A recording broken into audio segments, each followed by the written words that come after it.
मथुरा थाना जेल क्षेत्र में पूर्व में हुई महिला की हत्या का पुलिस ने किया खुलासा। कलयुग पुत्र ही निकला मां का हत्यारा। संपत्ति के लालच में पुत्र ने ही रच डाली मां की हत्या की साजिश। मथुरा एक सप्ताह पूर्व जेल थाना क्षेत्र में गांव परखम गुजर में हुई वृद्ध महिला की हत्या किसी और ने नहीं वरन उसके ही पुत्र ने संपत्ति के लालच में हत्या की थी।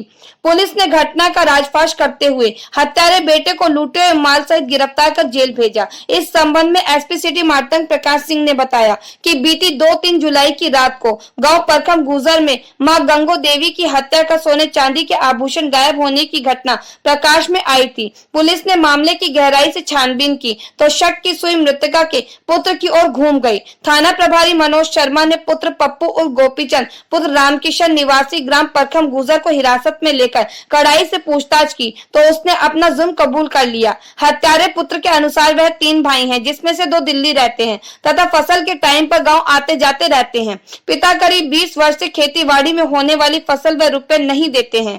खेतीबाड़ी में जो रुपए मिलता है वे दोनों भाइयों को दे देते हैं, मुझे कोई हिस्सा नहीं दे रहे, जबकि मेरा तीसरा हिस्सा है। मेरे बच्चे बड़े हो रहे हैं। मेरी बड़ी बेटी करीब 17-18 वर्ष की है। बच्चों के पालन पोषण में काफी परेशानी हो रही है। इसी बात को लेकर मेरे पिताजी से मनमुटाव चल रहा है। उन्होंने कुछ जमीन बेची थी, उस जमीन में से भी मुझे कोई हिस्सा नहीं दिया। सारा पैसा माताजी के पास रहता है और माताजी मेरे सबसे छोटे भाई कोको और घनश्याम के घर पर रहती और अट्टे पर सोती थी। फसल का पैसा व बेची हुई जमीन का पैसा माताजी श्रीमती गंगो के पास बक्से में रखा था।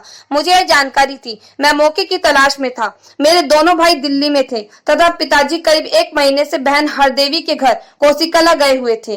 2-3 की रात करीब 3 बजे मैं माताजी के पास अट्टे पर बने कमरे पर गया। वह वहां सो रही थी। गेट खुला हुआ था। चारपाई के बगल में रखा बक्सा जिसके कुंदे काफी कमजोर थे। मैंने दोनों हाथों से उखाड़कर बक्से के ऊपर के ढक्कन खोलकर उसमें रखे बैग को निकाल लिया और जल्दबाजी में बक्से का ढक्कन बक्से पर गिरा। आवाज होने के कारण माताजी जाग गई। मैंने सोचा मुझे पहचान लिया है और यह बात सभी को बता देंगी जिससे मेरी बहुत बेइज्जती होगी, तो मैंने अपने हाथों से उनकी गर्दन व मुंह दबा दिए जिससे उनकी मौत हो गई।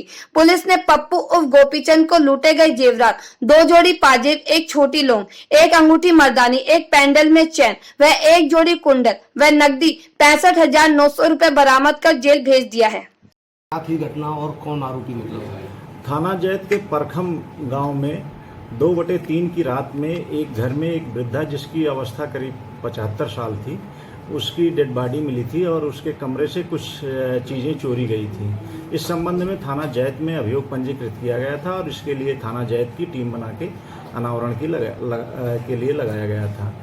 आज थाना जैत को इसमें सफलता मिली है और एक अभियुक्त को गिरफ्तार किया गया है जो उसका बड़ा लड़का है और वही उस मुकदमे का वादी भी है। घटना का जो विवरण प्रकाश में आया है, पूछताछ से जो बात आई है वो इस प्रकार है कि इसको 20-22 साल से इसके माता पिता कुछ देते नहीं थे और इसको ये जानकारी हुई थी कि माँ के कमरे में बक्से में काफ़ी सामान और पैसे रखे हुए हैं।